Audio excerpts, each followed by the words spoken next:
ओम श्री गणेशाय नमः। नमस्कार, मैं आपका मित्र पंडित लोकेश गहतोड़ी आपका हार्दिक स्वागत करता हूं अपने YouTube चैनल पर।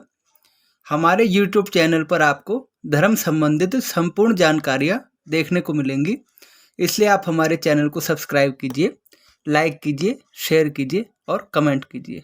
राधे राधे। आप सभी को श्री रक्षाबंधन के त्योहार की हार्दिक शुभकामनाएं। भाई बहन के पवित्र संबंध का प्रतीक यह त्योहार बड़ा अद्भुत है। हमारी सनातन संस्कृति में इस त्योहार की बड़ी मान्यता है।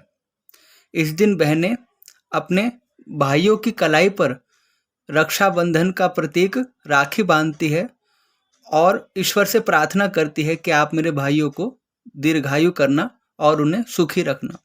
और भाई भी अपनी बहन को वचन देते हैं कि मैं आजीवन आपकी रक्षा करूंगा और सदा आपके सम्मान का मैं ध्यान रखूंगा और सदा आपके सुख दुख में आपके साथ में खड़ा रहूंगा। इस वीडियो के माध्यम से हम जानेंगे कि रक्षाबंधन की कथा क्या है, इसकी विधि क्या है और इसका महत्व क्या है। आइए वीडियो आरंभ करते हैं।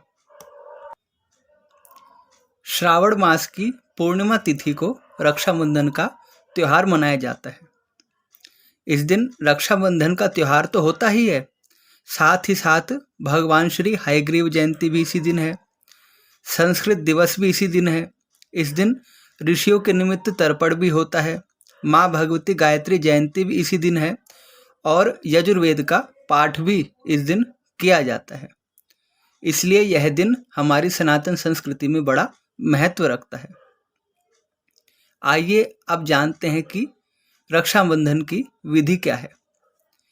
सर्वप्रथम स्नान आदि से निवृत्त होकर आप मंदिर में जाइए और मंदिर में भगवान के समक्ष घी का दीपक प्रज्वलित कीजिए, भगवान को तिलक कीजिए और उनको श्री रक्षा सूत्र समर्पित कीजिए और ईश्वर से प्रार्थना कीजिए कि हे प्रभु, हमारे प्रेम की डोरी, यह रक्षाबंधन का सूत्र सदा हमारे बीच स्थापित रहे, अर्थात जो भगवान और हमारे बीच भक्त और भगवान का संबंध है वो जन्म जन्मांतर में इसी प्रकार बंधा रहे। तत्पश्चात बहनें थाली सजा लें अपनी राखी की। थाली में रोली, चावल, राखी और घी का दीपक, मिठाई आदि रखें। फिर अपने भाई की पहले तो उन्हें टीका लगाएं और अक्षत लगाएं। फिर उन्हें रक्षा सूत्र बांधे। रक्षा सूत्र बांधते समय इस मंत्र का प्रयोग करना चाहिए। येन बद्धो बलि राजा दानवेंद्रो महाबलः तेन त्वामनु बदनामी रक्षे माचल माचल। इस मंत्र का प्रयोग करते हुए अपने भाई की कलाई में राखी बांधनी चाहिए। उसके उपरांत उनको आप आरती कीजिए और मिष्ठान खिलाकर उनका मुंह मीठा कीजिए। अगर आपके भाई आपसे बड़े हैं तो आप उनका आशीर्वाद ग्रहण कीजिए और अगर भाई आपसे छोटे हैं तो आप उनको आशीर्वाद प्रदान कीजिए। तत्पश्चात भाई अपनी बहनों को भेंट समर्पित करें। आपकी जो भी सामर्थ्य हैं, वस्त्र, आभूषण, कोई मिष्ठान या कोई भी आप अपनी बहन की पसंद की वस्तु आप उन्हें समर्पित कीजिए और साथ ही साथ उनके स्वास्थ्य की और उनके जीवन की मंगल कामना आप ईश्वर से मांगिए और उनको रक्षा का आप वचन दीजिए। इस प्रकार सरल विधि से श्री रक्षाबंधन का त्योहार आपका पूर्ण हो जाता है। आइए अब हम कथा जानते हैं कि पौराणिक महत्व क्या है रक्षाबंधन का और कब से इसकी शुरुआत हुई। वैसे तो रक्षाबंधन के संबंध में अनेकों कहानियां हैं, अनेकों उपाख्यान हैं, परंतु हम एक पौराणिक उपाख्यान आपको बता रहे हैं। यह उपाख्यान माता भगवती माँ लक्ष्मी जी और राजा बलि से जुड़ा है। दानवों के राजा बलि अत्यंत पराक्रमी और तेजस्वी थे। उन्होंने अपने पराक्रम से संपूर्ण देवताओं को जीत लिया और अश्वमेध यज्ञ करने का संकल्प किया। उन्होंने निश्चय किया था कि मैं 100 बार अश्वमेध यज्ञ करूंगा। उनके इस कार्य से संपूर्ण देवता भयभीत हो गए। तब उन्होंने भगवान विष्णु जी से प्रार्थना की कि हे प्रभु, आप हमारी रक्षा कीजिए। यदि बलि राजा ने 100 यज्ञ पूर्ण कर लिए तो स्वर्ग का साम्राज्य स्वतः उनके हाथों में चला जाएगा। इसलिए जब राजा बलि अपना 100वां यज्ञ पूर्ण कर रहे थे, उसी समय भगवान श्री हरि विष्णु जी ने वामन भगवान का स्वरूप धारण किया और राजा बलि की यज्ञशाला में पधारे। राजा बलि ने भगवान को प्रणाम किया और उनके आगमन का प्रयोजन पूछा। भगवान ने कहा कि हे भक्तराज, मुझे 3 पग भूमि की आवश्यकता है। तब राजा बलि ने प्रसन्न हृदय होकर संकल्प किया और भगवान को 3 पग भूमि समर्पित की। भगवान ने त्रिविक्रम स्वरूप धारण किया और मात्र 2 पगों में ही संपूर्ण ब्रह्मांड को नाप लिया। जब तीसरा पग रखने की बारी आई तो भगवान ने कहा कि हे राजन, मैं अपना तीसरा पग कहाँ रखूं? तब राजा बलि ने कहा कि हे प्रभु, यह संपूर्ण त्रिलोकी आपकी ही बनाई हुई है और कुछ भी वस्तु आपसे छुपी हुई नहीं है। इसलिए आप अपना तीसरा पग मेरे मस्तक पर ही रखिए। मैं अपने आप को ही आपको समर्पित करता हूँ। भगवान ने जैसे ही राजा बलि के मस्तक पर अपना पैर रखा, राजा बलि सुतल लोक में पाताल में प्रवेश कर गए।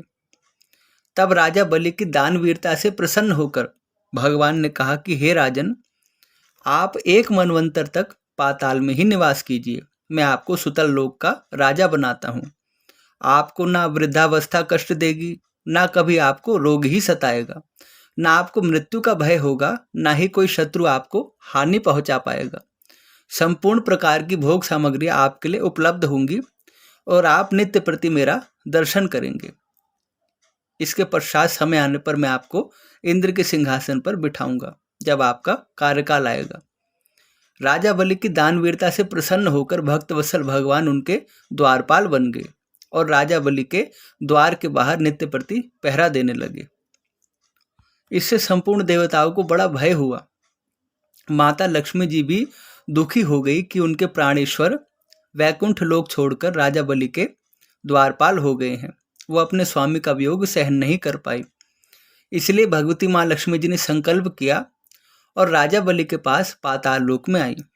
राजा बलि ने माँ महालक्ष्मी जी को प्रणाम किया और उन्हें बैठने के लिए आसन दिया। उनको राजा बलि ने अर्घ्य दिया, उनके चरण पखारे और बारंबार उनकी स्तुति करके उनका पूजन किया और फिर कहा कि हे भगवती, हे माते, हे महालक्ष्मी जी, आप किस प्रयोजन से यहाँ आई हैं? आपकी सेवा का अवसर मुझे प्राप्त हुआ है, इससे बढ़कर मेरे लिए कोई सौभाग्य की बात नहीं है। तब माँ महालक्ष्मी जी ने कहा कि हे राजन, आप दानवीर हैं, भगवान के परम भक्त हैं। जो भगवान का भक्त होता है वो स्वभाव से ही मुझे अत्यंत प्रिय है। भगवान के भक्तों पर मैं ऐसे स्नेह रखती हूँ जैसे माता अपने बालकों पर रखती है। हे राजन, आप उत्तम चरित्र वाले हैं, दानवीर हैं, तपस्वी हैं, तेजस्वी हैं, धीर हैं, वीर हैं, गंभीर हैं और भगवान को आपने 3 पग भूमि का दान देके मानो संपूर्ण ब्रह्मांड का ही दान दे दिया। आपके उत्तम कार्य से प्रसन्न होकर मैं आपके पास आई हूँ।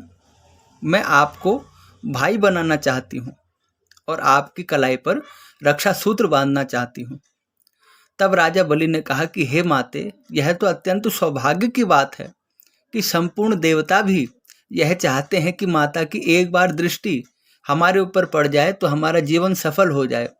वह भगवती साक्षात मुझे अपना भाई स्वीकार कर रही हैं और स्वयं मेरे भवन में पधारी हैं। इससे बढ़कर मेरे सौभाग्य की कोई बात ही नहीं है। हे माता, आपका मेरे पर बड़ा उपकार है। तब माता महालक्ष्मी जी ने राजा बलि के हाथ में रक्षा सूत्र बांधा और उन्हें भाई कहकर संबोधित किया। तब राजा बलि ने कहा कि हे माते, आपने मुझे रक्षा सूत्र बांधा है। आप स्वयं भगवती महालक्ष्मी हैं, आप धन धान्य की अधिष्ठात्री देवी हैं, तो मैं आपको क्या भेंट दे सकता हूँ? फिर भी मर्यादा के अनुसार मुझे आपको कुछ भेंट तो अवश्य ही देनी चाहिए। हे भगवती, यदि मेरे योग्य कोई सेवा हो तो आप अवश्य बताइए।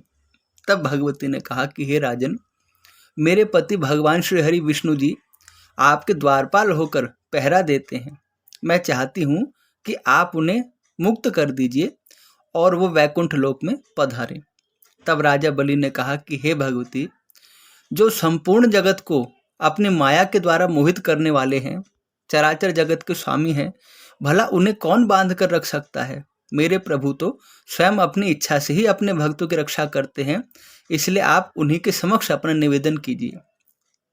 तब भगवान ने कहा कि हे भगवती महालक्ष्मी जी, मैं अपने भक्त के प्रेम के आगे बंध गया हूँ और अपने भक्त को छोड़कर कहीं नहीं जा सकता, किंतु मुझे त्रिलोकी का भी पालन करना है और आपकी इच्छा का भी सम्मान करना है।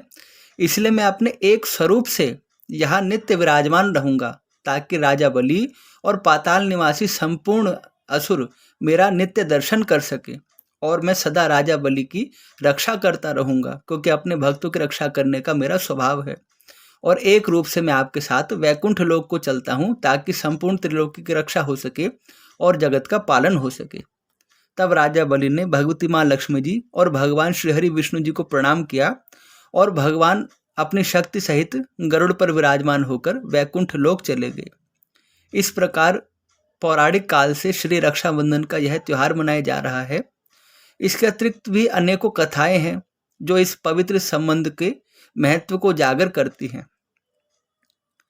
इस रक्षाबंधन को राखी बांधने का शुभ मुहूर्त क्या है, हम आपको बताते हैं। 22 अगस्त 2021 रविवार का दिन है और सुबह 6:15 तक भद्रा काल है। आप जानते हैं कि भद्रा काल में रक्षाबंधन का कार्य नहीं किया जा सकता, इसलिए सुबह 6:15 तक आप 6:15 तक राखी नहीं बांध सकते। उसके पश्चात आप राखी बांध सकते हैं। इस बार दिन में राखी बांधने पर कोई रोक नहीं है। 10:34 तक शोभन नामक मुहूर्त है। यह अत्यंत पवित्र है। इसके पश्चात भी आप राखी बांध सकते हैं। दिन भर धनिष्ठा नक्षत्र है और आप दिन में अपनी रुचि अनुसार कभी भी राखी बांध सकते हैं। इस बार भद्रा की कोई इसमें समय सीमा नहीं है। आप सभी को श्री रक्षाबंधन का त्यौहार बहुत शुभ हो। भगवती माँ महालक्ष्मी जी का आशीर्वाद आपको प्राप्त हो। संपूर्ण बहनों को मैं रक्षाबंधन की हार्दिक शुभकामनाएं देता हूँ। संपूर्ण भाइयों को मैं रक्षाबंधन की हार्दिक शुभकामनाएं देता हूँ। सबके बीच में ऐसे ही प्रेम बढ़ता रहे, ऐसे ही पवित्र संबंध बनता रहे। और एक बार पुनः आपको रक्षाबंधन के त्यौहार की हार्दिक शुभकामनाएं। अगर आपको हमारा वीडियो अच्छा लगे तो कृपया इसे लाइक कीजिए, शेयर कीजिए, कमेंट कीजिए। पुनः भेंट होगी एक नए विषय के साथ। तब तक के लिए जय श्री राम।